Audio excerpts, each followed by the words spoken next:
Well, season's greetings, everybody, and Happy New Year. I wanted to make this video to sort of show off the Beatle records that I regularly play. These are not original pressings in any shape or form.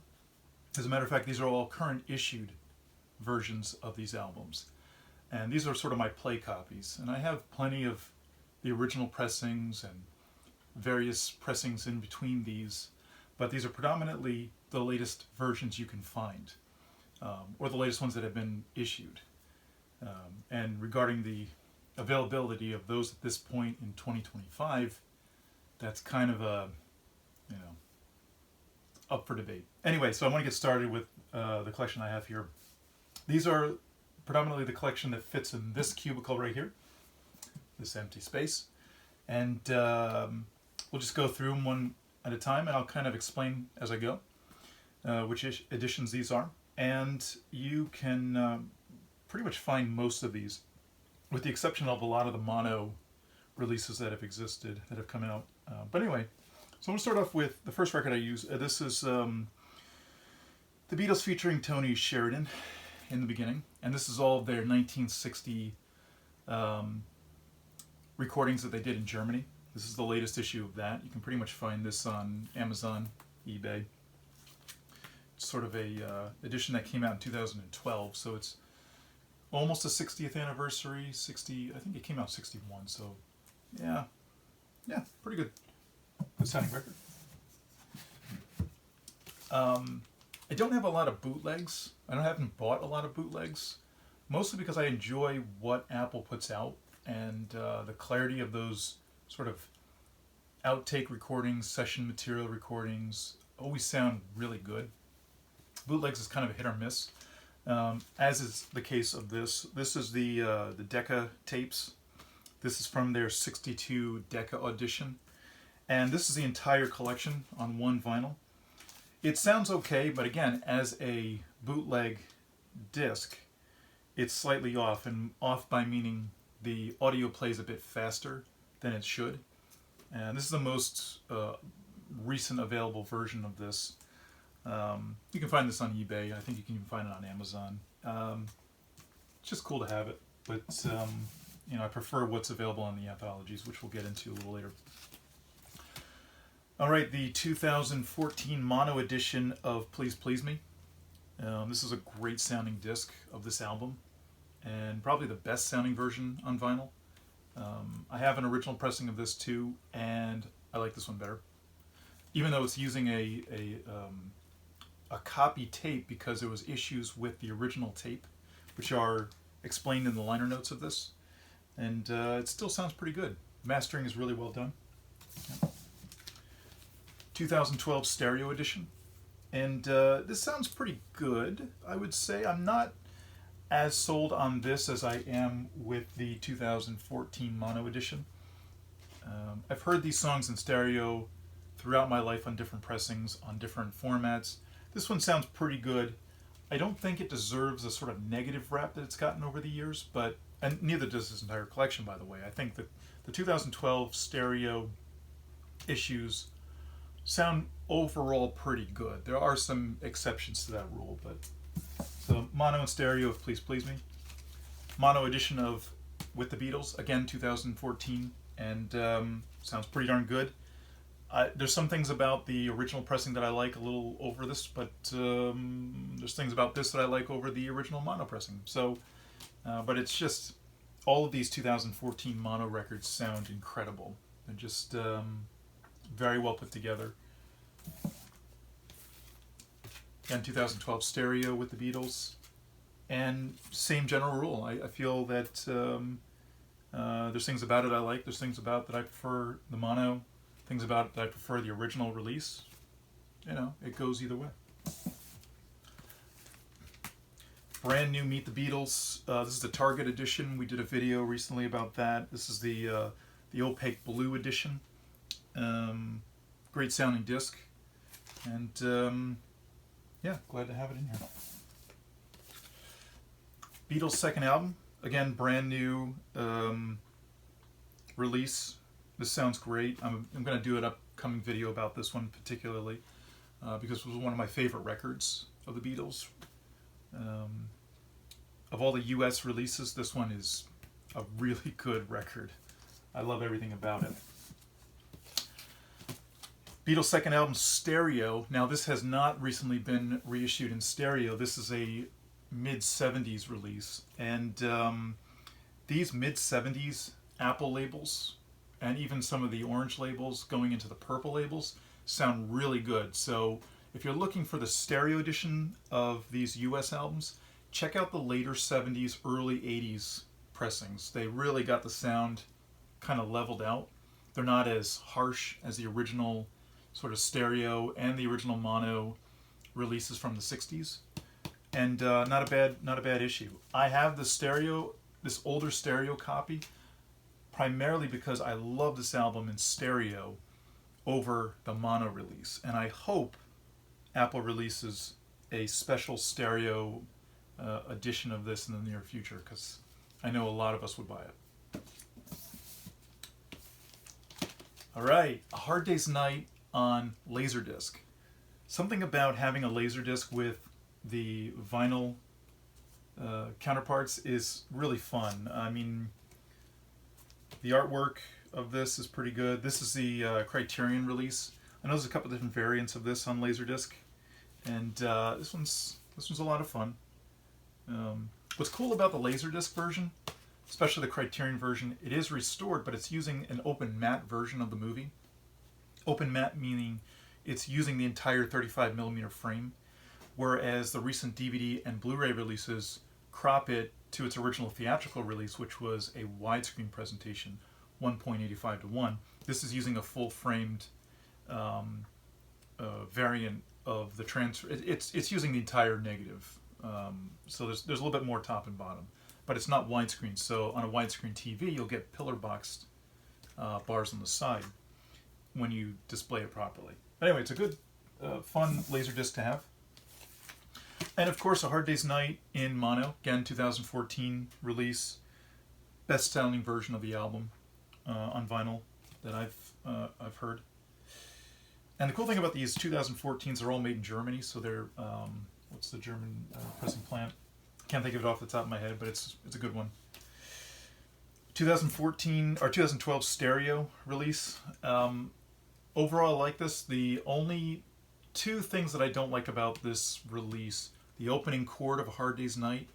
Something's going on where either the azimuth, the tape head, wasn't correct, and it starts off kind of muffled, and then you can hear it as the song begins. It starts to slowly correct itself in terms of its pitch and the EQ tone. I don't know how they missed that in the mastering process, but it's on the CDs, it's on the vinyl, it's on pretty much anything that was remastered from 2009. And also Tell Me Why has the same problem. It's not affected in the mono releases. It wasn't affected on the 2001 or 2000 number 1 CD, and it wasn't affected on any of the remixes. It doesn't exist on any of the remixes. So for some reason, the 2009 mono or stereo remasters of the song A Hard Day's Night and Things We Said, no, Tell Me Why, I should say, are affected by similar things. There might be other songs that are noticeable like that, but those two stand out the most. Something new. This is part of this past year's, the 2024 U.S. mono albums reissues, and sounds pretty good too. Yeah, good release to have. Yeah, often a lot of fun. Here's the backing of it. Super fun. All right, we have a mono Beatles for Sale. Doesn't sound too bad. I prefer this album in stereo, even on this 2012 variant. At some point, I did have a mid-1970s stereo UK pressing of this, 2-box EMI disc. Cover was in pretty good shape, disc was in pretty good shape, sounded pretty good. The more I listen to this disc and that disc, I just prefer, and the same thing with a lot of these, I kind of prefer the 2012s. They just have a bassier punch to them. The clarity is still there. You know, the people that argue those mid '70s UK releases sound great. They do. These don't sound that bad. Beatles 65. I love this album. I love the configuration of this record. This is again a new mono release that came out in 2024. And what can I say about it? I love the configuration of this album. I actually kind of enjoy the versions of She's a Woman and I Feel Fine. I know that they were mixed with that extra reverb by George Martin, presented to the US for this release. So that is kind of unique to this album. People say Dave Dexter Jr. did that, but no, that was actually George Martin for this particular release. Adding that extra reverb that often you would get with the US releases in the stereo configurations. The early Beatles, I was gonna put this in front of With the Beatles, but given that it was released in '65, I figured, well, I'll keep it in the chronological order, even though it's pretty much Please Please Me without Misery and There's a Place. And it's actually a very good sounding record. I really like the EQ choices that were used on the early Beatles.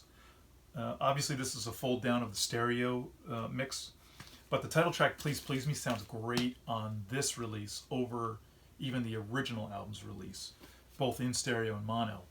They just did some really good EQing on this album, particularly the title track of Please Please Me. The only better version of Please Please Me, the title song, that I prefer is on the 62 to 66 Red album.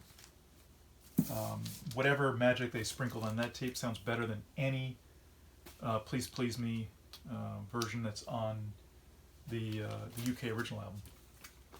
Help on Laserdisc. Yes. Again, this is a Janus Films Criterion release. And again, it uses the open matte variant, which the recent DVD and recent Blu-rays 4Ks... No, it's not a 4K. The recent releases letterbox it and format it for widescreen TVs, so you miss a little bit of the top and bottoms. This is using the entire negative. And something about that new DVD and new Blu-ray release, just the restoration sound looks great and the audio sounds great, but the picture is just really, it's upscaled. I have the Blu-ray of this, and everything about that transfer screams that it was a standard def image upscaled to Blu-ray. I'll talk about that in a future video, but coming from a video restoration background, that one's tough to watch on either format. So I kind of like the Laserdisc. All right, so we got Help in stereo. I do not have Help in mono on in this box. I actually have, I've got another box set of the Beatles in mono over here that has all of them in there, and I just didn't want to buy another version of mono and Help. It's of the entire catalog, mono. The mono version of Help is the poorest sounding of all the mixes, all the mastering done.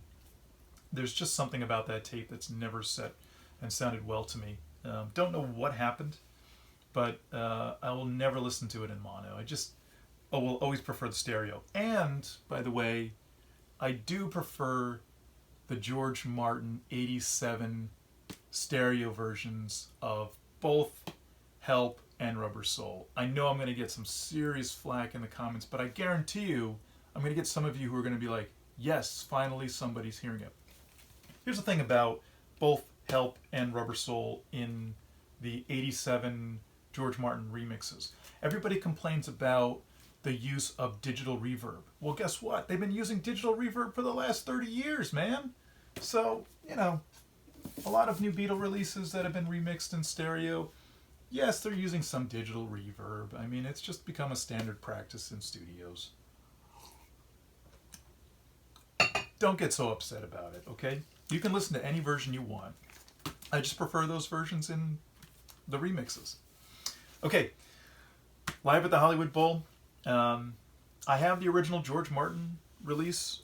Giles did a great job with this mix. I like the demixing technology that was used here. Some of it's subtle. It's early variants of that demixing technology. Sounds pretty good. Cover of this, I mean, it's promoting the 8 Days a Week film by Ron Howard. That's okay. Um, yeah, it's a good mix. And what's great about this release is you get the additional bonus tracks, and it's kind of like an encore almost. So definitely check this live album out. It is so important to have in anybody's collection. Rubber Soul in mono. Okay, even though I prefer the 87, doesn't mean I don't listen to the mono, right?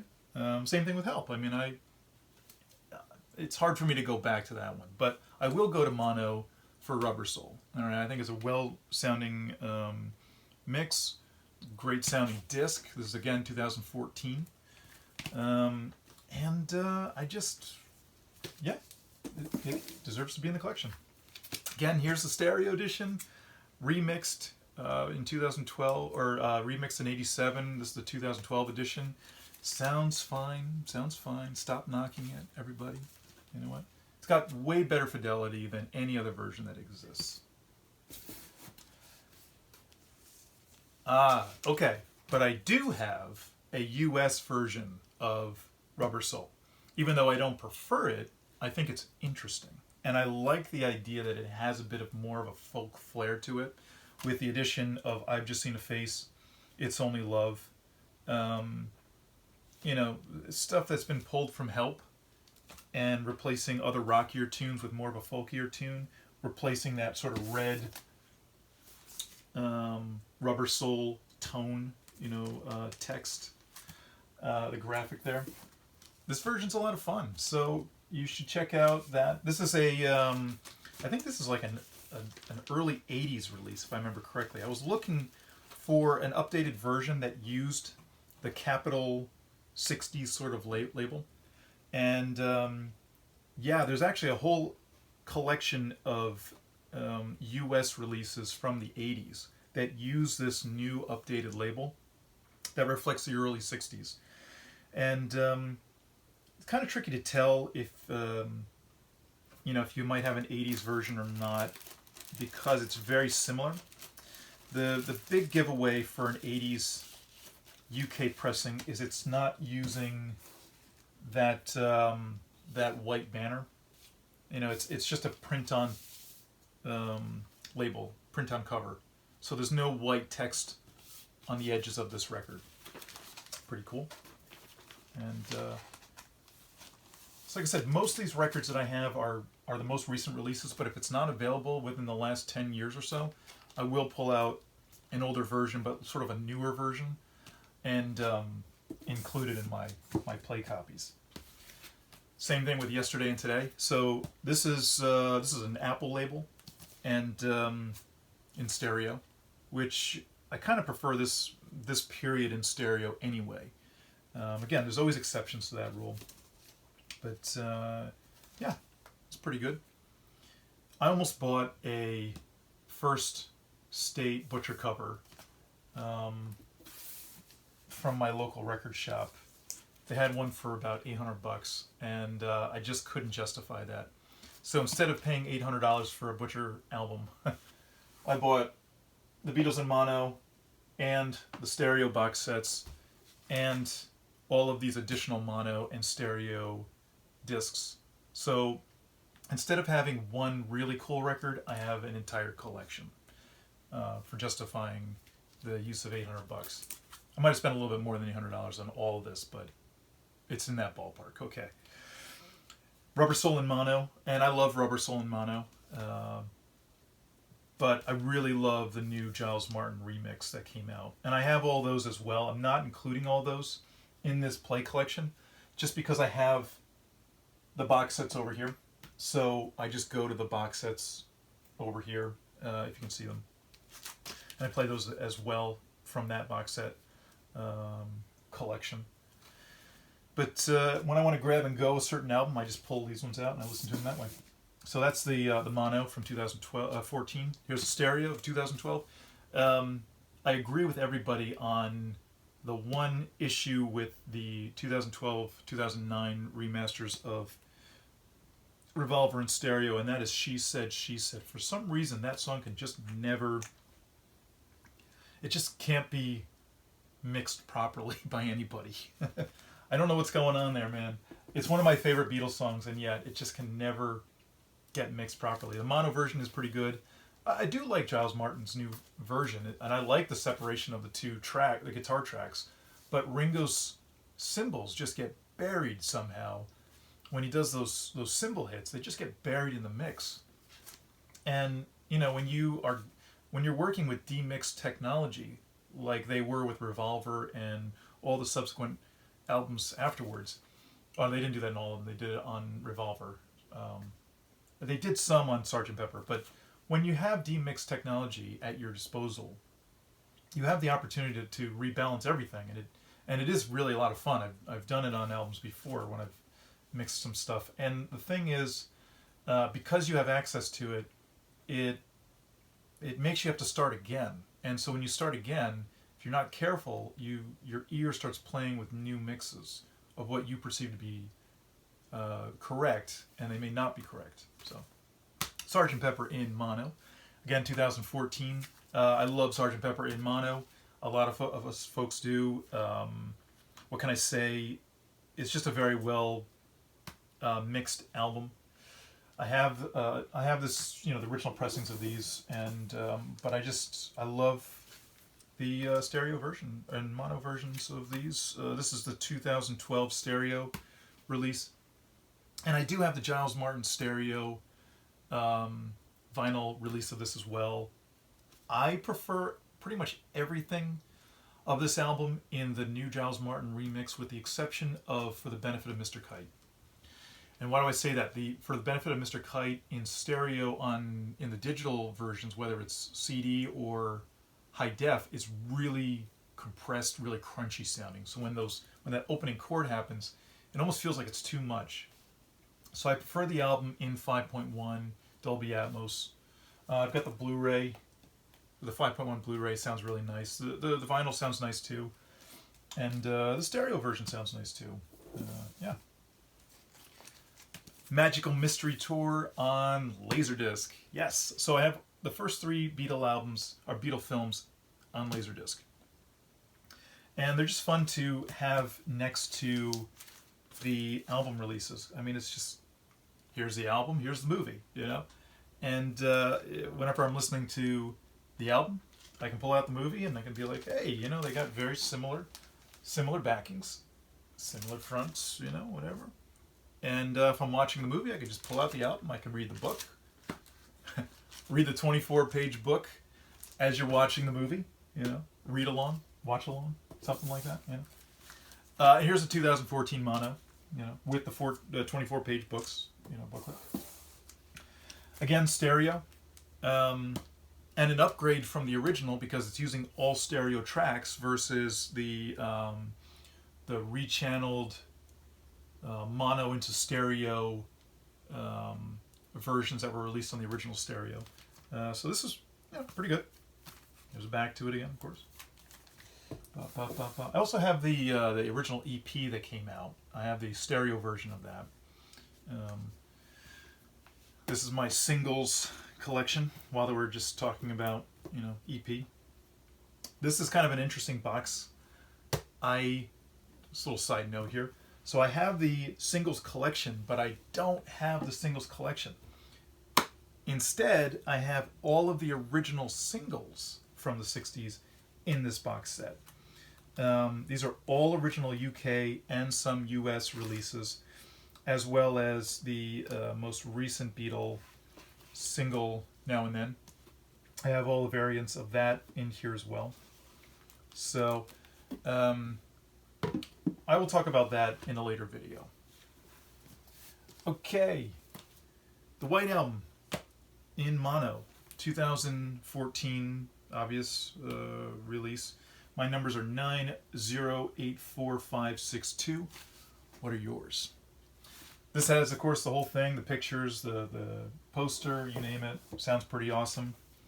Here is the stereo version that was released in 2012. I also have a white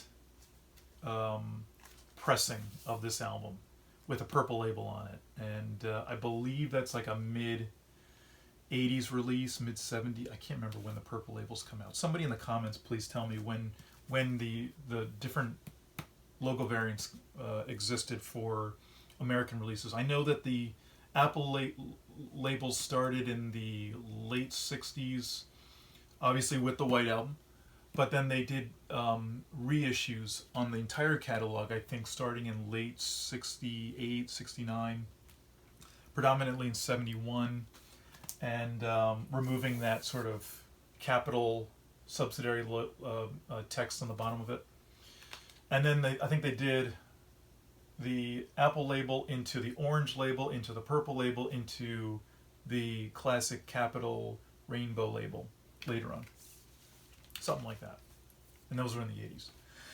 Yellow Submarine,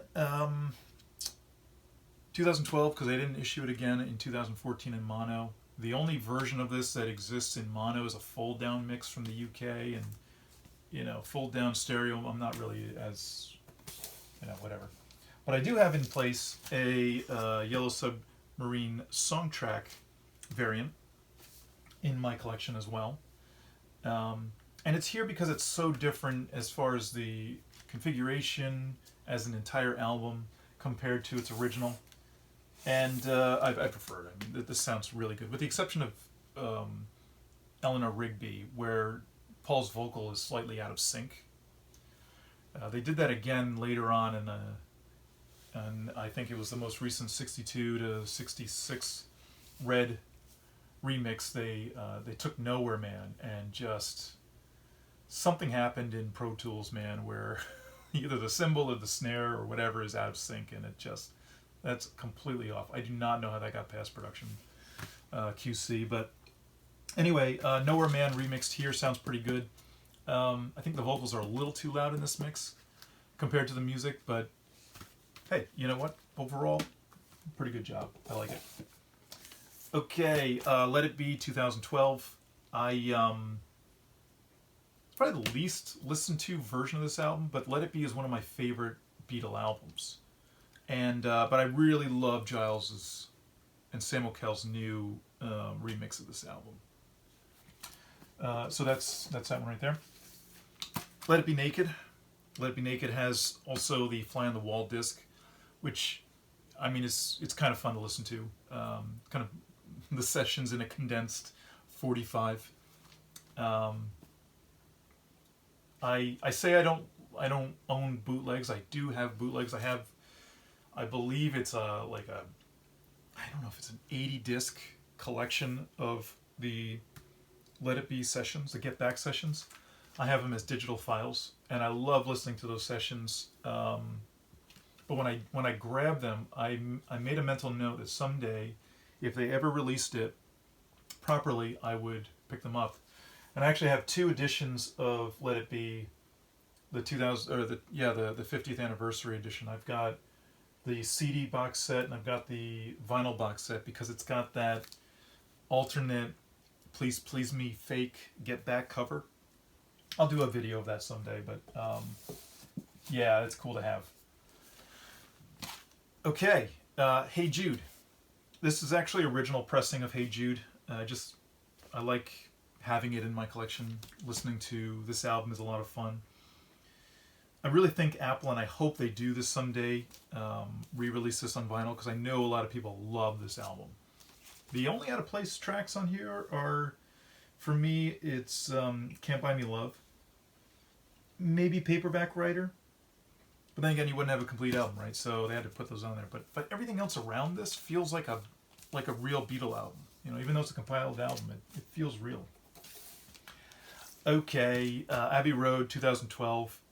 I do have, of course, Giles's and Sam's remixes of all these on vinyl as well. Again, I'm just putting these in here because what fits in the cubicle, you know. Past Masters. I have the 2012. I got the 2014 in the box set. I rarely pull out the 2014 Monom Masters simply because they're digital. They're digitally compiled in order to make that collection work. You know, they couldn't just take all the tapes and slap them together. So I'm almost positive that the Monom Masters disc is digitally sourced. Somebody in the comments can tell me otherwise, but anyway, that was my thinking of that. So I just use Past Masters because I go from there to the 2014 red and blue analog pressed collections. So since the stereo collection was not